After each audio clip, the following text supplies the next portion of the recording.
الله الرحمن الرحيم. السلام عليكم ورحمة الله وبركاته. الحمد لله وبه نستعين. أشهد أن لا إله إلا الله وحده لا شريك له، وأشهد أن سيدنا محمدا عبده ورسوله، ونصلي ونسلم على هذا النبي الكريم سيد المرسلين وعلى آله وصحبه أجمعين. أما بعد، أيها المؤمنون اتقوا الله، أوصيكم وإياي بتقوى الله، فقد فاز المتقون.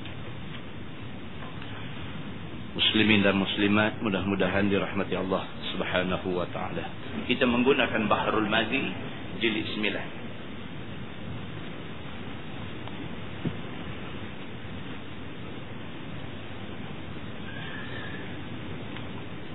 Muka surat 22. Muka surat 22. Tajuk kita pada malam ini bab ma jaa fil jiddi wal hazli fit talaq, iaitu bab yang datang pada menyatakan hadis persungguhan dan pergurauan pada talak. Tajuk yang kita nak tengok malam ni ialah cerita tentang talak. Kalau kita sungguh-sungguh pun jadi talak, kalau kita buat main-main pun jadi talak. Yang kata talak ni benda tak boleh buat main-main, itu maksud dia. Ketahuilah saudaraku, boleh jadi tertalak isteri di dalam senda gurau. Bini boleh jadi tercerai kerana kita melawak. Kerana buat bergurau, buat main-main, buat melawak, boleh jadi cerai sungguh. Begitu. Dan boleh jadi terikat nikah di dalam senda gurau. Dan boleh jadi main-main melawak, ikatan nikah sudah pun terikat. Begitu. Dan boleh jadi rajuk dengan isteri dalam main-main dusta. Demikian juga dengan rajuk. Rajuk boleh berlaku walaupun kita buat main-main sahaja. Jadi dia nak bagi tahu kat kita 3 benda ni, iaitu talak ataupun nikah ataupun rajuk. Buat main-main pun jadi sungguh, sungguh-sungguh pun sungguh. Begitu. Adapun tertalak isteri di dalam senda gurau itu, maka iaitu seperti satu orang yang ada mempunyai beberapa kawan dan sahabat. Ni dia buat contoh. Macam mana yang kata talak ni main-main aja tapi jadi sungguh. Macam mana boleh jadi macam tu? Katalah dia ni dia ada ramai kawan. Di dalam pertemuan mereka itu lalu berbual-bual dan bercakap-cakap main dan bersenda gurau mereka itu. Tiba-tiba berkata seorang kepada kawannya yang dah beristeri, "Di mana aku mau mendapat janda kaya?" Maka kata kawannya yang beristeri perempuan kaya, "Nikah engkau dengan isteri aku talakkan dia." Yakni dengan qasad, dengan niat hati bergurau-gurau. Maka sudahlah jatuh talak isteri. Ini jadi macam tu. Melawak ni tengok benda lah tuan-tuan. Ada benda boleh melawak, ada benda tak boleh melawak. Satu orang laki-laki menikah dengan satu perempuan kaya. Dia tak ada apa, tapi bini dia orang kaya. Dia menikah dengan satu perempuan kaya. Mai kawan di rumah dia duk buat melawak dengan dia. Kata, "Hang untunglah, hang ni sengkek tak ada apa, hang boleh pergi dapat bini kaya-kaya macam tu. Hang untung aku bila tau nak boleh dapat peluang macam hang dapat ni. Janda pun tak apa janji kaya. Kalau boleh kat aku janda kaya seorang cantik."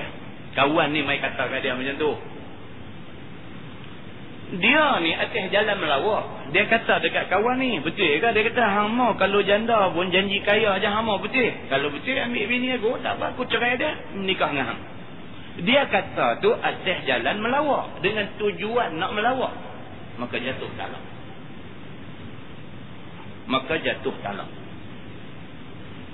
Bermula dalil yang demikian adalah hadis yang dikeluarkan oleh Imam At-Tirmidzi. Ini bukan saja kata aja, bukan saja ulama kata, tapi ada hadis yang menceritakan tentang benda ni.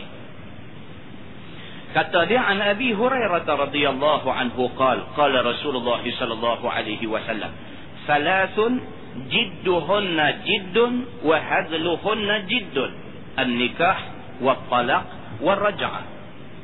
Diriwayatkan daripada seorang sahabat Nabi sallallahu alaihi wasallam yang alim besar. Nama dia Abi Hurairah radhiyallahu anhu.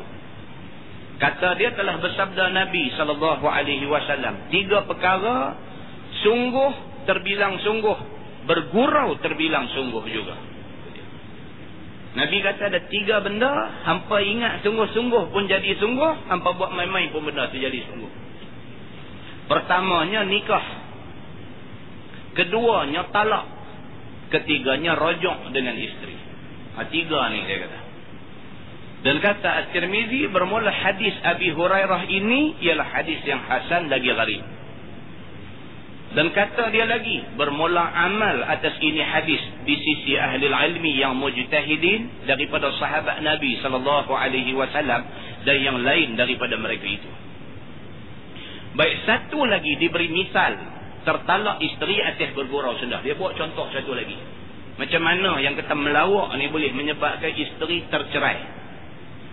Iaitu seperti seorang laki-laki yang mempunyai isteri yang sangat dikasihnya. Asal seorang laki-laki ada bini yang dia cukup sayang kat bini ni. Cukup sayang. Maka disuruhnya isterinya turut apa kehendaknya. Bini ni dia suruh buat apa saja. Tiba-tiba enggan isterinya turut sebagai suruhnya itu. Kan? Dia duk suruh bini dia buat yang tu, buat yang ni, buat yang tu. Bini turut semua. Tiba-tiba satu hari bini tak mau turut. Lagu macam dia mau. Maka ia pun mengeluarkan ugutan dengan talak. Lalu kata dia, tertalak kamu. Atau katanya, aku talak akan kamu. Dengan qasad bergurau dan main-main dan ugut. Maka yang demikian itu jatuh talak ke atas isterinya. Suruh bini dia buat semua. Sekali itu dia suruh bini tak buat. Dia kata, hang tak buat. Betul ni, hang tak buat. Aku cerai bang. Dia kata, dia niat nak gempak aja. Dia niat nak gempak bini dia supaya bini dengar begitu takut buat lagu macam dia suruh. Dia gempak tu jadi sungguh dah. Jatuh dah satu talak. Kalau sekiranya tak sebut bilangan. Betul ni hang tak buat. Aku cerai hang. Dia kata, aku cerai hang berapa tak sebut. Bila berapa tak sebut, jatuh satu. Kalau dia sebut, jatuh ikut bilangan yang dia sebut. Begitu. Apabila talak itu rajai, maka bolehlah dia rajak di dalam iddahnya. Kalau sekiranya talak itu talak satu saja, maka itu talak rajai. Maka lepas tu, bila malam ni main-main mengaji dengar, Allah kata, balik sekali lagi boleh rajak. Dia kata kat bini dia ni, aku kata malam tu aku silap. Aku rajak balik ke hang. Kena rajak balik.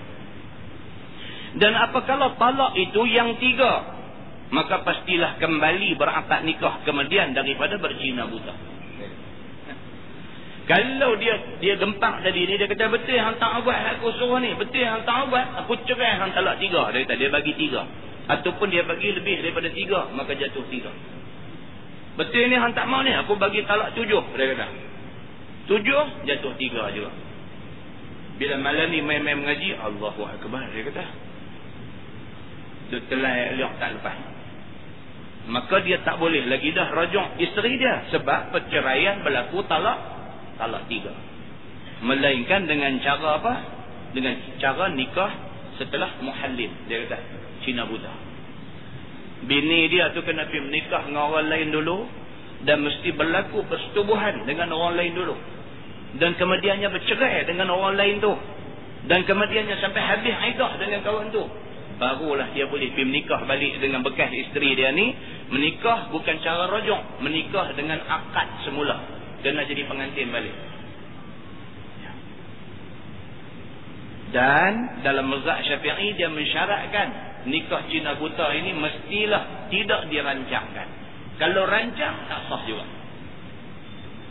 Dia sayang sangat kat bini dia. Cuma hari itu entah macam mana ke silap dia pergi kata macam tu, maka bercerai talak 3. Lepas tu dia kok mana pun dia nak menikah balik dengan bini hak dia sayang ni.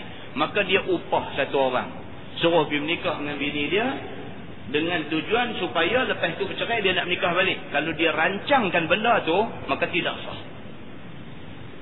Benda ni mesti berlaku tanpa dirancangkan. bini tu mesti lepas habis iddah dengan dia pergi menikah dengan orang lain, tak ada rancang apa. Kemudian jadi bercerai dengan orang tu dan sebagainya, barulah boleh menikah balik dengan dia. Begitu. Dan jikalau mati salah seorang kemudian daripada talak yang bergurau dengan tiada sempat rajuk, maka tiada boleh berpesaka lagi. Dia pergi merawit lah. Dia gempang bini dia. Betul yang dia hantar abad ni, aku suruh ni. Bini dia kata, tak maulah, apa abang duk suruh macam ni. Betul, aku nak tanya lagi sekali. Betul yang hantar abad. Bini dia kata, betul tak abad, aku cerai. Dia kata. Bini terkejut, kata kena cerai, mati. Bini sakit jantung. Dengar abang cerai saya, mati. Bila mati bini itu, harta bini itu dia tak boleh terima sebagai pesaka. Sebab apa? Sebab mati dalam keadaan bukan isteri dia. Mati dalam keadaan dah diceraikan. Maka pesaka tak boleh dapat ke dia. Dan apabila tinggal sama-sama dengan tiada rojok ataupun dengan tiada bercina buta, maka dikata-katakan tak mengapa talak dalam senda gurau tadi. Maka kalau beranak, jadilah anak itu anak zina. Karutlah tuan-tuan. Karutlah benda ni punca apa tuan-tuan? Punca tak mengaji aja. Punca dia sikit aja. Punca tak mengaji. Jadi bila tak mengaji ni, dia hidup lagu macam orang tak ada apa lah. Dia buat apa hari-hari dia tak tahu. Langgar hukum ke, salah dari segi agama ke, apakah dia tak tahu. Dia buat ikut nak belah aja. Dia nak belah straight ke, dia nak belah menyerong ke, lagu mana dia belah. Maka akhirnya secara tidak sedar, rupa-rupanya dia dengan bini dia sudah jadi zina hari-hari. Anak hak lahir tu bukan anak dia. Maka inilah benda-benda yang agama sangat-sangat suruh kita bagi perhatian. Jangan kejahilan itu menyebabkan rosak keturunan. Kerana jahil kita rosak sepasal keturunan kita rosak. Lahir pula dalam-dalam pada tu, lahir pula anak perempuan. Anak perempuan tu anak luar nikah. Pergi jadi wali pula menikah anak tu. Maka nikah anak tu pula jadi nikah tak sah. Dia merawit habis keturunan semua sekali. Itu sebab tuan-tuan bila nak menikah ni, Islam dia suruh tengok ni. Semua benda dia suruh tengok. Tengok keturunan dia ni. Keturunan dia siapa. Mak pak perempuan ni siapa. Kalau sekiranya mak pak dia terdiri daripada orang-orang yang reti agama, yang ada ilmu dan sebagainya, kita rasa lebih sejahtera. Berbanding dengan pergi menikah dengan anak orang yang kita tengok pun kita susah hati, semayang bang pun tak tahu bila dan sebagainya, bimbanglah. Kok sekali lagi macam mana, jadi kita tak tahu cerita di sebalik. Muslimin dan muslimat yang dirahmati Allah sekalian. Maka hendaklah saudara-saudara jauhkan daripada senda gurau dengan soal talak itu. Itu dia. Syekh Idris Al-Marbawi pesan, dia kata tuan-tuan, dia kata tolong jaga-jaga, jangan buat melawak main dengan benda-benda tak boleh buat melawak main. Masalah dia kata bergurau dengan nikah jadi sah nikah. Bagaimana rupa misalnya? Ni nak buat contoh pula. Melawak bab nikah. Hak tadi melawak bab cerai. Ni melawak dalam bab nikah. Macam mana melawak dalam bab nikah boleh jadi menikah sungguh ni? Macam mana? Ini satu perkara yang pasti ambil jaga dengan sungguh-sungguh. Iaitu jangan bersenda gurau dengan nikah seperti yang banyak berlaku di Mesir, dia kata. Yang kata Arab Mesir ni banyak duk melawak benda macam ni, dia kata. Di Mesir dia kata cukup banyak orang-orang hak macam ni. Iaitu apabila ada satu orang yang mempunyai anak perempuan, maka ia pun mengeluarkan di dalam bualannya yang ia mempunyai anak perempuan. Dia bila ada anak perempuan, dia satu macam punya bangga. Cerita ke orang, lebih-lebih lagi ada anak perempuan segak rupa parah pula. Pergi duk cerita ke orang, aku ada anak perempuan umur sekian-sekian rupa segak apa begitu begini. Jadi macam tu. Maka berkata sahabatnya di dalam bergurau cakap, aku mau nikah dengan anak kamu. Ada pula kawan seorang sudah pergi melawak dengan dia. Bila dia duk cerita dia ada anak perempuan dia segak lah lagu tu lagu ni anak. Satu kawan sudah buat nakal dengan dia. Kawan ni kata, betul yang ada anak perempuan. Bagi menikah dengan aku. Satu kawan pergi kata lagu tu. Atau katanya, beri anak kamu nikah dengan aku. Dia kata, kalau lagu tu pergi menikah dengan aku. Maka sahut orang yang ada anak perempuan tadi dalam tertawa-tawa gelak-gelak, aku nikahkan dikau dengan anakku. Ambillah olehmu. Dia kata. Dia pun melawak. Dia ingat melawak. Kan? Sungguh hama anak aku. Okey, dia kata aku nikahkan hang dengan anak aku. Gelak kah. Dia ingat melawak. Maka sahut sahabat yang dalam bergurau senda cakap tadi, sambil tertawa-tawa gelak-gelak, aku terima nikahnya. Dia kata melawak juga dia ni pun. Melawak juga. Dia kata tunggu, cantik. Dia kata aku terima nikahnya. Dia kata. Maka sudahlah hukumnya menjadi isteri kepada sahabatnya tadi. Kalau ada saksi apa semua cukup rukun, jalanlah nikah tu sah. Nanya begitu. Apa pula tuan-tuan lepas pada tu dia ingat melawak. Yang kawan tadi pun ingat melawak. Bagi depa habis kan tu lah, tak ada apa dah, habis lah. Cerita habis dekat melawak tu aja. Sedangkan dalam agama anak perempuan dia sudah sah menjadi isteri Syekh melawak ni. Lepas tu selang setahun dan sebagainya dia nak bagi menikah anak dia dengan orang lain. Boleh tak boleh? Tak boleh dah. Sebab anak dia duduk pada status bini orang. Dia duk ingat melawak. Dia ingat tak ada apa. Lepas tu orang lain main minang apa semua. Kenuri kenara. Kira bagi menikah dah. Bagi menikah dengan orang lain. Maka nikah yang kedua itu tidak sah. Kerana dia sudah jadi isteri Syekh melawak tadi. Maka anak perempuan dia dengan hak laki-laki hak baru menikah apa semua ni sudah jadi zina juga. Kita tengok akibat daripada apa? Melawak dalam keadaan jahil, tak erti hukum agama. Dia boleh pergi jadi rosak, boleh pergi jadi rosat sampai macam tu. Dan satu lagi misal, dia kata seorang laki-laki mendukung anak perempuan lagi kecil, turun berjalan membawanya keluar. Anak perempuan ni kecil lagi, dukung lagi. Anak perempuan ni dukung lagi, bawa keluar pergi ke taman, duk berjalan di taman dan sebagainya. Tiba-tiba bertemu dengan seorang laki-laki, ialah taulannya, jumpa dengan satu kawan dia. Maka kata kawan dia tu, siapa engkau dukung ini? Jawab laki-laki tu, ni anak perempuan aku, seorang saja. Dia kata anak perempuan aku seorang ni aja, hal lain semua jantan. Dia kata ni anak perempuan aku. Kata kawan dia, amboi manehnya, nikahkan dia dengan aku. Kawan pun set menik. Sampai tengok budak perempuan kecil pun pergi melawak dengan kawan ni. Dia kata anak comel segak tu pergi menikah dengan aku. Kecil lagi, budak perempuan ni kecil lagi, tapi dia pergi melawak lagu tu. Maka qasadnya berkata seperti yang demikian itu ialah menyukakan hati laki-laki itu saja. Tujuan dia kata pergi menikah dengan aku tu, tujuan dia saja melawak nak abang anak hang segak. Anak hang segak pergi menikah dengan aku. Melawak aja. Dan laki-laki itu tidak ia diamkan kata kawannya yang demikian. Bahkan disahutnya dalam gelak-gelak dan tertawa-tawa. Kata dia, aku nikahkan dia dengan engkau. La ilallah. Yang pak ada dukung anak kecil ni. Dia kata kecil ni pun hama. Aku nikahkan dengan. Maka sahut kawan dia dengan tertawa dan bergurau-gurau. Kata dia, aku terima nikahnya. Maka sahlah budak kecil tu boleh dukung balik rumah dia. Tuan-tuan, dalam mazhab Syafi'i sah nikah walaupun budak kecil. Sah nikah. Sayyidatina Aisyah kahwin dengan Nabi umur apa? Umur 7 tahun. Umur 7 tahun kahwin dengan Nabi. Umur 9 tahun baru duduk sama dengan Nabi. Jaga baik-baik benda-benda macam ni. Dan dia kata kemudian daripada itu bersurailah antara laki-laki itu dengan taulannya. Jumpa pun di taman apa permainan apa lagu tu aja, habis-habis melawak lagu tu baliklah. Dia ni pun dukung anak perempuan dia balik, kaunu pun tak mutu balik. Dia pada ingat habis situ. Maka sudahlah sah nikah itu dan jadilah anaknya itu isteri kepada kawannya tadi. Anak dia dukung balik tu bini orang dah rupanya. Itu ceritanya. Apabila mati taulannya tadi ataupun mati budak perempuan itu, maka sudahlah boleh berpesaka di antara kedua.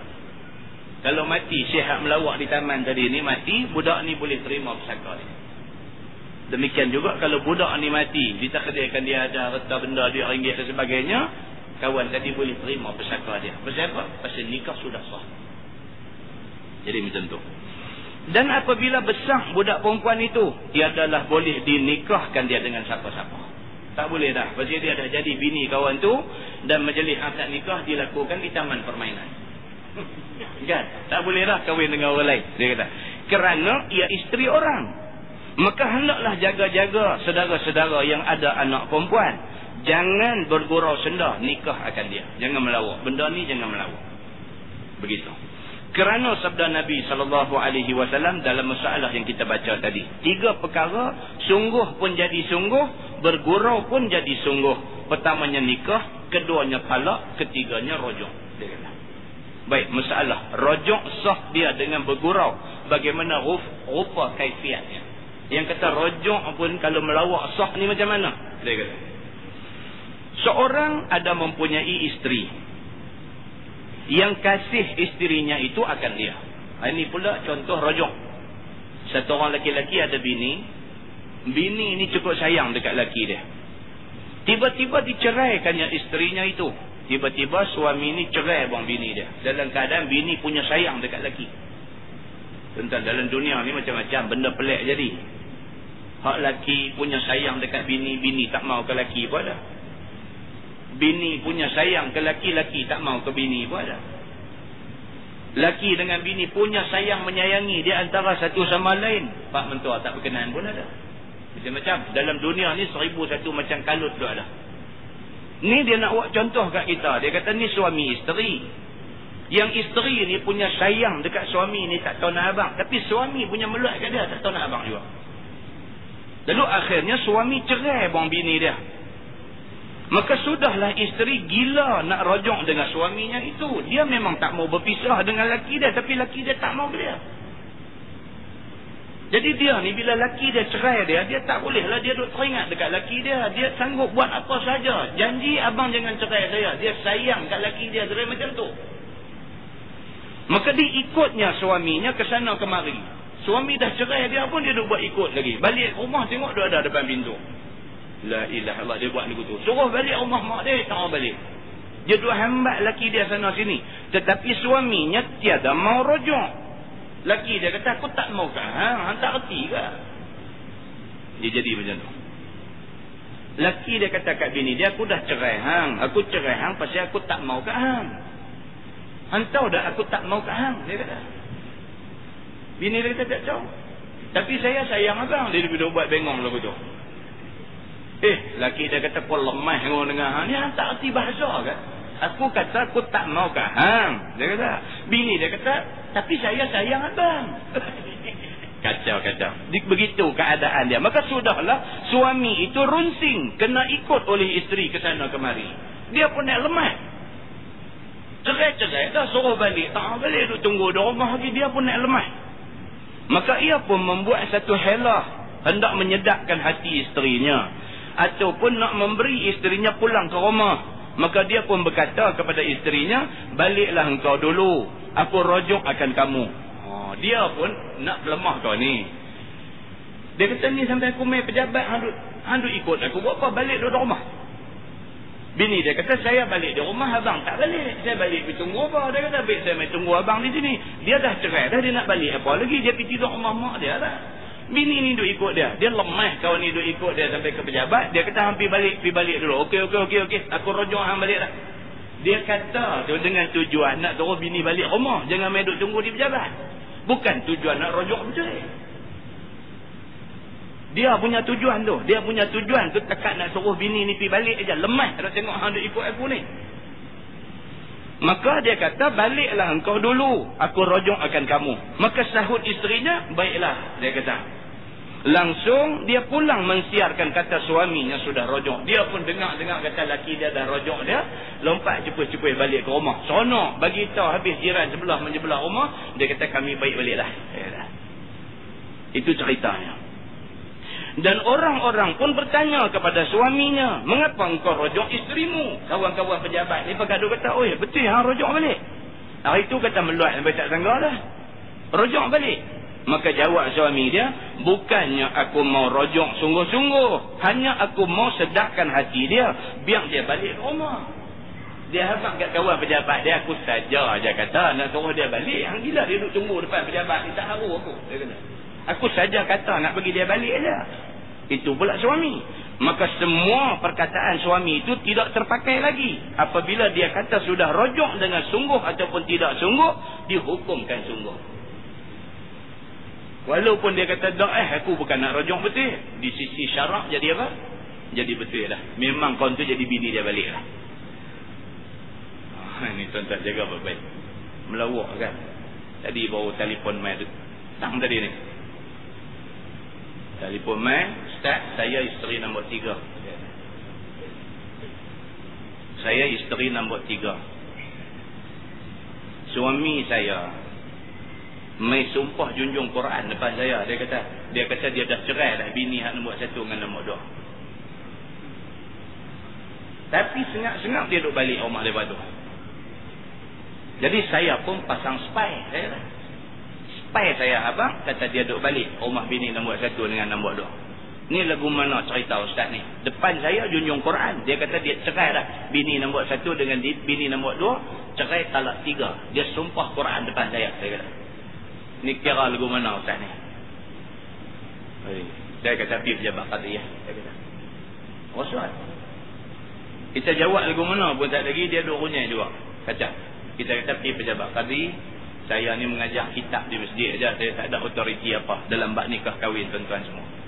Pergi pejabat qadi, depa nanti dengar cerita pedawai sampai habis, kalau perlu cari saksi, depa nanti cari saksi, depa nanti putuskan status pernikahan cik puan dengan suami cik puan ni jadi lagu mana apa semua, depa nanti cerita. Kita kata lagu tu bang senang. Pasal apa jadi gini ni? Mai depan bini nombor 1 junjung Quran, pergi depan bini nombor 2 junjung Quran, pergi depan bini nombor 3 junjung Quran, pergi akhirat itu dia nak junjung apa tak tahu. Apa cerita ni? Tuan-tuan, mengajilah. Agama ni kena mengaji. Agama ni kena mengaji. Tak mengaji, hak nak binasa kita. Bukan orang, hak nak binasanya kita. Begitu. Baik, satu lagi misal sah rajak dengan tiada bersungguh mau rajak pada mulanya, iaitu seperti seorang laki-laki yang ada mempunyai isteri yang bencikan akan dia, kemudian ditalakkan isteri. Ni pula contoh satu lagi. Dia kata yang ni pula contoh laki-laki yang ada isteri, tapi isteri pula tak suka kat dia. Tadi suami tak suka kat bini, bini turut main sampai ke pejabat. Yang ni pula sebaliknya, dia ada bini tapi bini tak suka kat dia. Kemudian dia talakkan isterinya oleh kerana bini tak suka kat dia. Dia taruh apa lagi? Ada bini tak suka kat kita. Bini pergi duduk syok kat orang lain. Depan kita pun dia habang terang-terang, dia tak kenal kat kita. Dia kata dia menyesal menikah dengan kita. Dia kata dia silap menikah kat kita. Dia kata dia mau dengan satu jantan lain. Macam ni punya ada nak taruh lagi. Bila dah mai duduk habang macam tu dekat suami ni pun kata tak apa. Betul hang tak suka kat aku? Dia kata betul. Tak mana hang tak suka kat aku? Dia kata tak tahu nak abang. Meluat nak minta tahu nak abang. Dia kata, okey, tak apa, cerai. Maka sudahlah isteri itu amat suka citanya kerana bercerai dia dengan suaminya itu. Dia pun dengar kata suami cerai, dia lompat cepur-cepur seronok. Memang tu yang dia nak pun. Lelaki dia ni tak ada yang elok. Leceh, dia tengok lelaki dia ni kira dia tak kenal lah. Dia duk nampak orang lain, jantan lain, dia duk nampak elok. Dan lelaki dia pun dah cerai dah. Bila lelaki dia cerai dia lompat depan lelaki dia ni punya seronok pasal lelaki dia cerai dia. Bila dilihat oleh suaminya yang demikian, maka betapalah marahnya dia. Maka ia pun datang niatnya mau mengugut isterinya itu. Lalu katanya, aku rujuk akan nikah. Dia ingat kot bini duk kata tak kenal kat dia apa semua lagu tu lagu ni. Dia duk ingat bila dia cerai, bini ni nanti berasa menyesal lah apa ke semua. Bila dia kata aku cerai, seronok. Dia kata seronok. Kalau seronok aku nak bagi, dia tak seronok balik. Dia kata apa? Dah lah, aku rujuk balik. Dia kata bila rujuk jadi bini balik. Begitu. Tujuan dia bukan nak rujuk sangat. Tujuan dia pasal apa? Pasal radang tengok bini tu seronok sangat bila kena cerai. Apabila didengar oleh isterinya yang demikian itu, maka gaduhlah ia dan disiarkannya kepada orang yang suaminya telah rujuk. Dia pun tengok-tengok laki dia rujuk, dia balik. Allah punya peras ni tak tahu nak abang. Sebab dia mau laki dia cerai dia. Maka orang pun tanya kepada suaminya, betulkah engkau sudah rujuk isteri engkau itu? Maka jawab dia, bukan aku mau rujuk dengan sungguh-sungguh, hanya aku mau mengugut dia sahaja dan nak menyakiti hati dia. Suami ni kata, dah aku dah cerai dia dah. Saja aja aku kata aku rujuk kat dia. Kalau dah rujuk, makna masih suami isteri. Bila masih suami isteri, pesaka dapat. Dan jikalau perempuan itu hendak berkahwin, nescaya tiada sah dia. Kalau perempuan ni nak pergi kahwin, tak boleh dah. Pasal apa? Pasal rojok tu dah berlaku. Dia masih isteri orang lagi. Kerana ia isteri orang lagi. Dah wajib nafkah dan kiswah atas suami. Kiswah pakaian. Suami wajib bagi nafkah, bagi pakaian dan sebagainya. Dan berlaku antara keduanya perkara orang laki isteri. Mereka ni jadi macam laki bini balik dari segi tanggungjawab nafkah, zahir batin dan sebagainya. Bermula dalil yang demikian itu adalah hadis yang kita baca di hadis tadi. Tajuk baru dia kata bab ma jaa fil khulu'. Itu bab yang datang pada menyatakan khulu'. Artinya ialah ceraian suami yang sah talaknya bagi isteri dengan iwad. Yang kata khulu' ni ialah perceraian secara iwad. Iwad maksudnya ada timbal balik. Suami kata aku boleh cerai hang dengan syarat hang bagi kat aku 10,000. Cerai jenis dapat satu benda balik, dia panggil cerai dengan jalan iwad, dengan jalan timbal balik.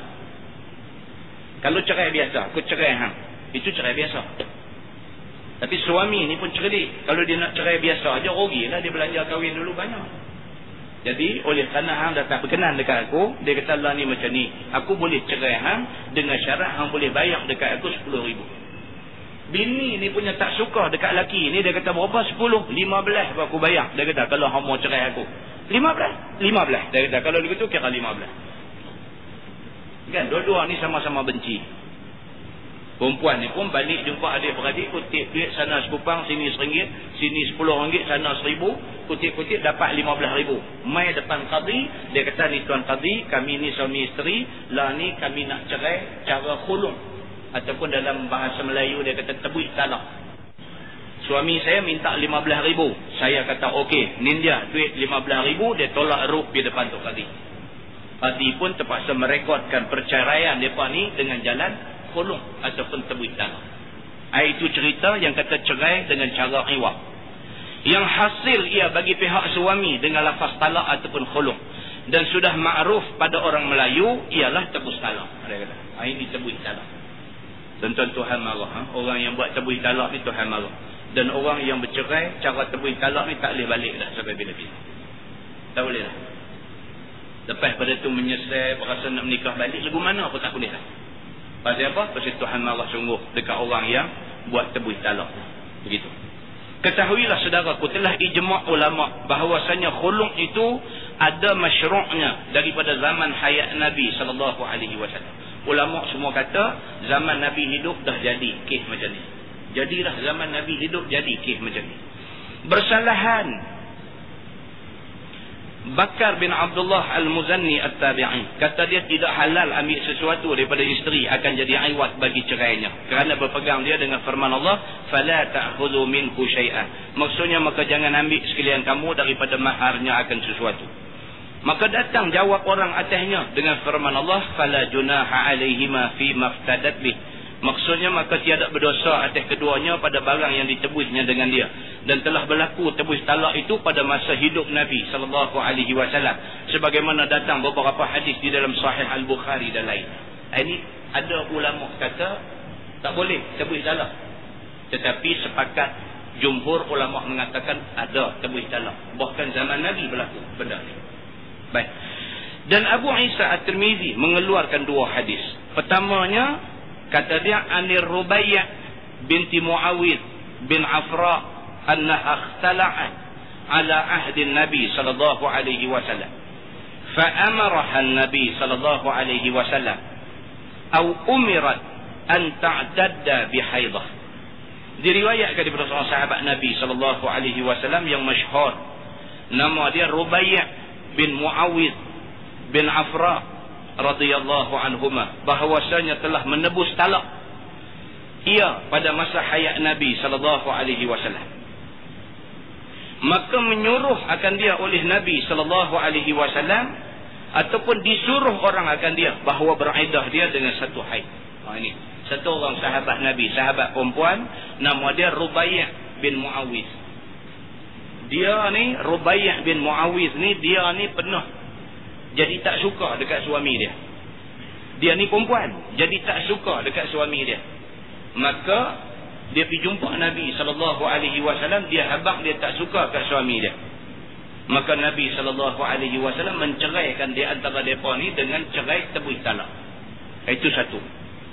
Dia kata keduanya, berkata Abu Isa At-Tirmizi an Ibn Abbas radhiyallahu anhu anna imra'at Thabit bin Qais ikhtala'at min zawjiha ala ahli Nabi sallallahu alaihi wasallam fa amaraha an-nabiy sallallahu alaihi wasallam an ta'tadda bihaidah.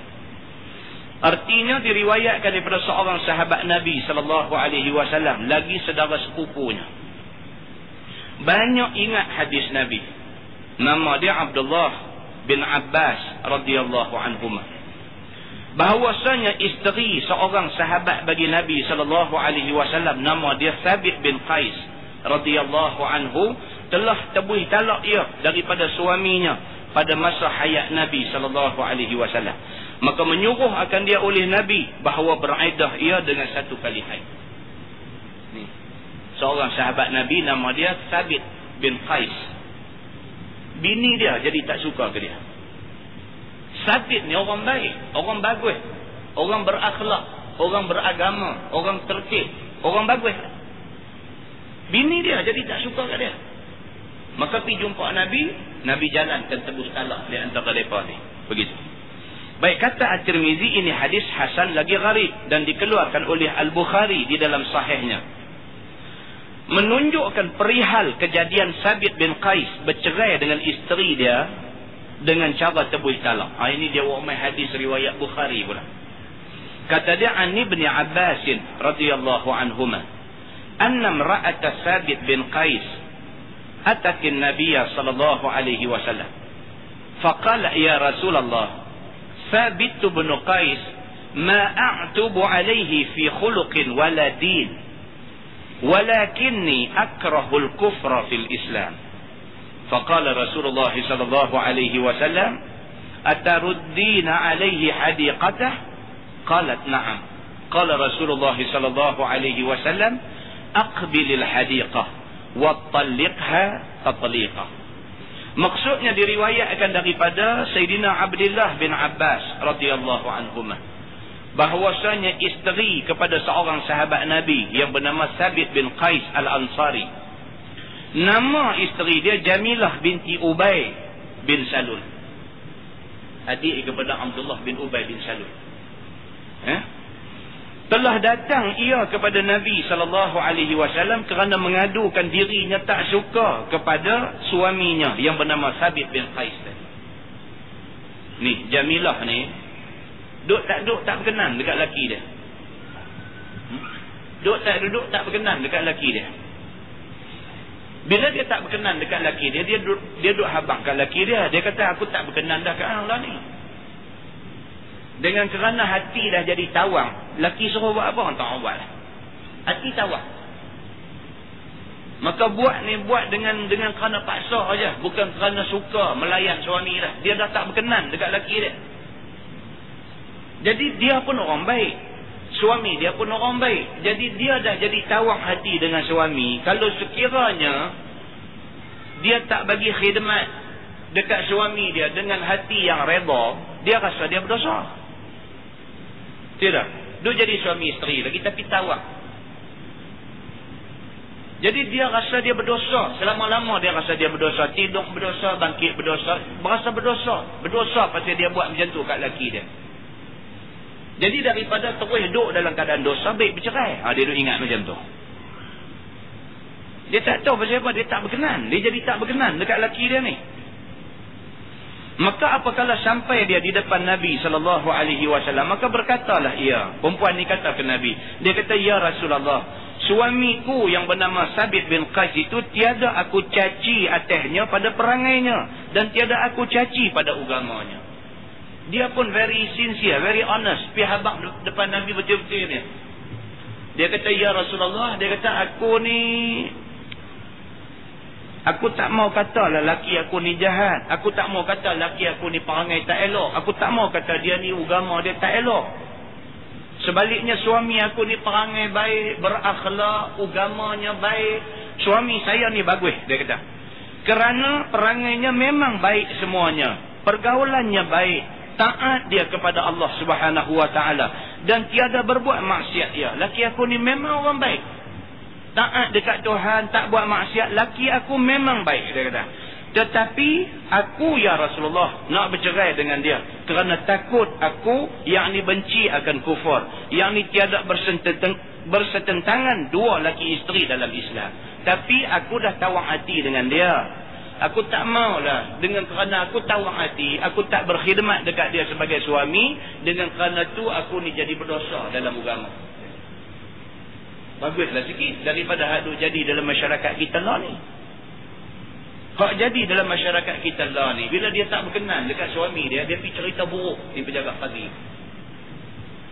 Dia pergi habaq laki dia ni lagu tu lagu ni, jahat lah apalah laki dia ni, dia cerita segala keburukan yang bukan-bukan. Ni yang perempuan ni Jamilah binti Ubay binti bin Salul ni, dia pergi jumpa Nabi, dia habaq betul-betul, suami saya baik, perangai dia baik, akhlak dia baik, agama dia baik, maksiat dia tak buat, suami saya memang orang baik. Cuma tak apa jadi ke saya ni, saya jadi tak suka kat dia, saya jadi tawang hati dengan dia. Dengan kerana tu saya minta lah ya Rasulullah, dia kata tolonglah cerai abang kami ni. Kalau saya masih jadi isteri dia, saya berdosa banyak. Dia kata macam tu. Kerana Sabit bin Qais itu seorang yang hodoh rupa mukanya, hitam legam warna tubuhnya. Tiap-tiap kali aku pandang kepadanya, tiada datang suka aku kepadanya sekali-kali. Dengan sebab yang demikian itu, aku nak bercerai dengan dia. Dia kata aku tak berkenan kat dia ni, tak tahu pasal apa, aku tak berkenan kat dia. Tuan, dalam masyarakat kita jadi benda ni, jadi. Bukan kata baru menikah yang pergi jadi tak berkenan ni, lama dah. Anak 5 orang, 6 orang, anak 6 orang, 7 orang. Anak ramai dah, duk tak duk jadi tak berkenan. Sama ada jadi tak berkenan tu kerana wujud orang ketiga ke, ataupun tak tahu pasal apa. Kadang-kadang tu dia jadi tak berkenan begitu. Benda ni berlaku. Rupa-rupanya zaman Nabi pun dah berlaku benda yang seumpama ni. Sajalah Allah nak takdirkan, nak jadikan presiden kes, nak jadikan ini satu kes rujukan kepada kita umat kemudian. Bila tengok-tengok, oh zaman Nabi pun biasa jadi benda macam ni. Begitu. Bila didengar oleh Nabi SAW perkataan Jamilah yang demikian itu, maka bersabda Nabi, adakah suka engkau mengembalikan atasnya akan kebunnya yang jadi isi kahwinnya dengan engkau dulu? Kata Jamilah, suka aku mengembalikannya ya Rasulullah kepada dia, dan suka aku tambah lagi benda tu. Maka bersabda Nabi SAW bagi Sabit bin Qais, terimalah olehmu akan kebun kamu, dan talaklah kamu akan dia satu talak. Nabi kata dekat isteri dia ni, Nabi kata dulu masa hang kahwin dengan suami hang dulu, suami hang ada bagi kebun sebagai mahar, sebagai mas kahwin hang. Dia kata betul. Nabi kata kat isteri dia ni, mau ke tak mau, kebun yang suami hang bagi dulu ni, hang bagi balik kat dia sebagai tebus talak hang dengan dia. Jawab bini dia apa? Dia kata bukan takat kebun tu, lebih pada tu pun saya sanggup bagi. Janji cerai saya dengan dia. Dijawab macam tu depan Nabi. Maka Nabi SAW pun beralih dekat suami dia. Nabi kata, lah macam ni lah Sabit, kamu cerai banglah bini kamu. Pasal apa? Nabi faham dah, kalau terus jadi suami isteri pun tak ada kebajikan. Sampai bila nak hidup dalam keadaan tak mesra ni? Nak hidup macam mana? Balik rumah kita tengok muka dia, jadi lagu mana? Nak hidup macam mana? Depan anak-anak nak berlakon berapa hari, depan anak-anak nak tunjuk baik, sebenarnya tak baik. Suami tidur depan televisyen, bini tidur dalam bilik. Jumpa pun tak boleh nak senyum, masa muka sedia. Depan anak gagah, sengak tak cakap apa. Anak keluar pergi sekolah je, terajang bambu, terpelantin pergi kena petik air. Nak tunggu apa lagi lah. Kalau dah sampai macam ni, Nabi kata sudahlah. Nabi kata sudahlah. Terus sedul gagah lah. Rumah tangga hampa pun tak boleh jalan dah. Nabi kata sudahlah, cerai banglah. Nabi kata dekat Sabit bin Qais ni, cerai banglah bini kamu ni, bagi dekat dia satu talak. Dan cerai ni dengan jalan tebus talak. Begitu. Maka Sabit bin Qais pun menjatuhkan talaknya dan mengambil dia akan kebunnya kembali. menjunjung sebagaimana sabda Nabi SAW. Kata Qistalani di dalam kitabnya yang bernama Irsyadus Sari, suruh Nabi akan Sabit bin Qais menceraikan isterinya bukannya suruh sebagai suruh wajib, bahkan ialah tunjuk kepada jalan yang lebih betul. Bukan kata mesti cerai, cuma Nabi bagi pandangan yang Nabi rasa itu pandangan paling baik. Sudahlah, tak usah duduklah dalam rumah tangga kalau sampai begini jadi. Sudahlah, Nabi kata cerailah. Cerai dengan jalan tebuih talak. Maka banyak lagi hadis Nabi SAW yang menunjukkan perihal kejadian Sabit bin Qais bercerai laki isteri dengan jalan tebuih talak di dalam Sahih Al-Bukhari, yang diriwayatkan dia dengan sanad yang banyak. Sekalian itu menunjukkan ada masyru' bercerai tebuih talak dalam Islam. Sabit disyariatkan cerai dengan jalan tebuih talak ni ada dalam Islam. Masalah dia kata iddah perempuan yang bercerai tebuih talak itu bagaimana? Yang tu tak payah baca lah. Dia nak abang kata sama iddah lah. 3 kali suci sama. Tengok bawah tu. Tebuih talak itu manakah masa yang harus dikerjakan dia? Kata Khazin di dalam tafsir yang bernama Lubabu Litta'wil fi Ma'ani Tanzil, telah berkata Az-Zuhri dan An-Nakhai dan Daud. An-Nakhai ini nama sebenarnya Ibrahim bin An-Nakhai. Ibrahim bin An-Nakhai, dia guru kepada Imam Abu Hanifah. Ibrahim bin An-Nakhai, dia adalah guru kepada Imam Hanafi. Begitu. Tiada harus dikerjakan tebuih talak itu melainkan pada waktu marah. Kalau nak buat tebuih talak ni jangan saja-saja buatlah. Dia kata kalau betul-betul marah, masa tu nak buat tak apalah. Dan pada waktu takut yang tiada mendirikan oleh laki isteri akan hukum yang disyarahkan Allah, ataupun duk nampak tak ada jalan dah. Tak ada jalan dah nak jadi baik balik di antara suami isteri ni. Tak boleh dah. Nak buat macam mana tak boleh dah. Boleh lah buat tebus talak. Begitu. Maka jika diperbuat tebus talak itu pada lain daripada ini kelakuan, nescaya tiada terpakai dia. Ini pendapat yang tidak diterima oleh mazhab Syafi'i. Dalam mazhab Syafi'i, buat tebus talak jalan. Sah tebus talak itu. Begitu.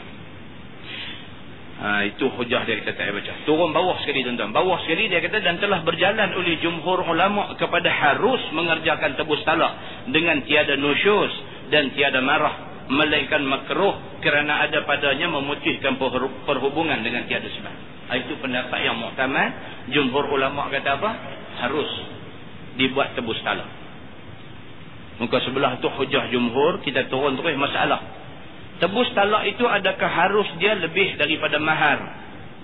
Kalau sekiranya mas kahwin katalah RM80, boleh tak buat tebus talak RM80,000?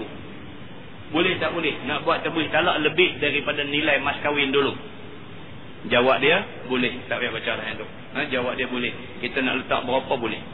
Turun terus masalah yang berikutnya, khulu', yakni tebus talak itu adakah ia fasakh ataupun talak? Adakah ia fasakh ataupun talak? Kata Khazin di dalam tafsirnya telah bersalahan ulama pada khulu'. Adakah ia fasakh ataupun talak? Maka Imam Syafi'i pada qaul yang qadim ialah fasakh. Mengikut mazhab Syafi'i, tebuih talak ni sama dengan fasakh. Fasakh nikah tak boleh rujuk balik dah. Maka tebuih talak tidak boleh rujuk balik. Begitu. Dan ialah perkataan Ibnu Abbas radhiyallahu anhuma dan Tawus dan Ikrimah, dan dengan dialah berkata Imam Ahmad bin Hanbal dan Ishaq dan Abu Thur. Dan berkata Imam Syafi'i pada qaul yang jadid bahawasanya ia talak, maka ialah yang azhar.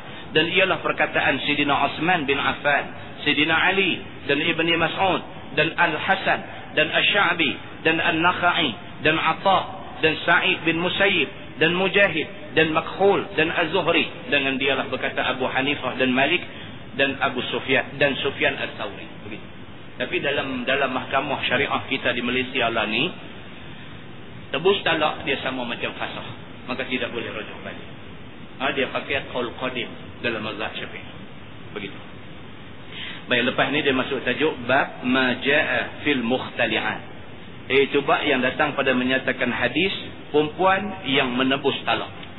Ini apa pula akibat yang akan menimpa perempuan-perempuan yang minta diceraikan dengan jalan tebus talak. Dia ada akibat yang akan menimpa dia. Tentang kita dah baca banyak kali, tak baik. Tak baik bagi orang perempuan ni guna mulut dia duk minta tebus, duk minta talak daripada suami. Tak baik. Hari-hari nampak muka suami, minta suami cerai dia, minta suami cerai dia.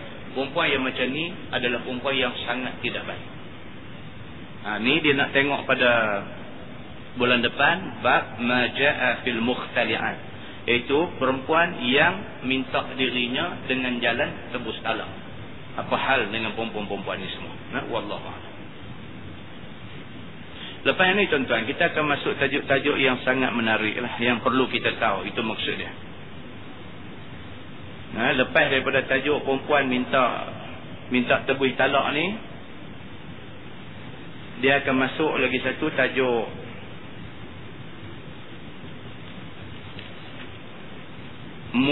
mudaratin nisa. Bab ma jaa fi mudaratin nisa.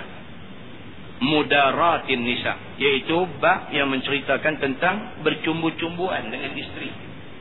Ini video tak boleh ambil gambar ni. Lepas tu dia main masuk tajuk fir rajul yas'aluhu abuhu an yutalliqa zawjatah. Ini cerita suami isteri, okey. Suami sayang kat isteri, isteri sayang kat suami. Bapa suami suruh anak jantan dia cerai perempuan. Ini satu bab lain pula. Kan? Suami isteri okey. Suami sayang kat bini, bini sayang kat suami. Tapi pak suami ni dia tak berkenan dekat menantu ni. Maka dia suruh anak jantan dia cerai perempuan ni, tak jadi menantu dia. Dan benda ni berlaku kepada anak Sayyidina Umar Al-Khattab, Abdullah bin Umar Al-Khattab. Bila Sayyidina Umar suruh anak dia Abdullah ni cerai orang bini, Abdullah ni jadi tak diterima lah. Sebab dia sayang bini dia. Tapi pak dia pun bukan sebarang orang. Jadi dalam keadaan dilema macam tu, dia pergi jumpa Nabi. Bila dia pergi jumpa Nabi, Nabi kata kat dia, cerai. Dia ada perbahasan tentang hadis tu. Kan? Dia ada perbahasan tentang hadis tu. Kemudian dia mai pula satu tajuk, la tas'alul mar'atu talaqa ukhtiha. Tak boleh pula satu orang perempuan ni, satu orang lelaki-lelaki nak kahwin dengan dia, sedangkan lelaki-lelaki tu dah ada isteri. Maka dia kata dekat lelaki-lelaki tu, kalau kamu nak menikah dengan aku, kamu cerai bini kamu yang nombor satu. Dia ada pula tajuk. Kemudian dia mai lagi sampai macam-macam. Tuan-tuan, belakang ni dia mai tajuk zihar. Kan, tajuk yang kita sebut banyak kali di dalam kuliah kita, tapi kita sebut CP-CP. Dia akan mai tajuk zihar ini secara detail. Yang kata zihar ni macam mana. Kan? Ada orang mai argue saya, dia kata zihar ni ustaz, dia kata kita samakan isteri kita dengan mak kita. Dia kata kalau dengan adik-beradik perempuan, dengan anak apa semua bukan zihar. Ustaz selalu video abang kata dengan anak pun tak boleh jadi zihar. Kita akan baca tajuk tu macam mana cerita sebenarnya. Kan, kadang-kadang kita ni bila kita kata gitu aja, dengar masuk lubang telinga ni, dia banyak pertikaian. Jadi bila kita buka kitab, kita baca hadis, kita baca cerita dia, kalau nak petikai juga tak ada Allah lah kita. Dia macam tu. Itu kelebihan kita apabila kita menadah kita. Baru kita tahu, oh begini rupanya penyelesaian. Jadi tuan-tuan, bab yang kita baca ni adalah bab yang sangat-sangatlah berkaitan. Pasal apa? Pasal kita ni berumah tangga belaka. Jadi bila kita berumah tangga ni, benda-benda macam ni dia akan menjadi satu benda yang kita mau tak mau kena ambil tahu. Kalau kita tak tahu, kita umpama orang yang berjalan dalam gelap, tak ada cahaya di tangan. Jalan nak kena berjalan juga. Pasal kalau kita tunggu tentu, makan tak ada, minum tak ada, apa pun tak ada. Kita nak kena berjalan. Mudah-mudahan kita sampai satu tempat yang kita boleh dapat makan minum di situ. Nak kena berjalan juga. Jadi nak berjalan ni dalam gelap, dia kena ada lampu. Kalau tidak, kita jalan-jalan-jalan jatuh telaga buruk. Jalan-jalan-jalan jatuh parit. Jalan-jalan-jalan macam-macam kita boleh kena pun jalan kita tu. Pijak paku, pijak kaca, macam-macam kita boleh kena. Jadi ilmu ni adalah nur, adalah cahaya. Jadi bila kita belajar, kita ada ilmu, mudah-mudahanlah ilmu tu menyuluh jalan kita. Dan mudah-mudahan ilmu tu menyuluh ke jalan yang benar. Mudah-mudahan Allah bagi petunjuk kepada kita semua. Allah golong kita dalam golongan orang yang mendapat taufik dan hidayah dia, insya-Allah. Wallahu a'lam. Yang baik itu daripada Allah, yang tak baik silap saya. Kita tangguh dengan tasbih kafarah dan surah Al-Asr.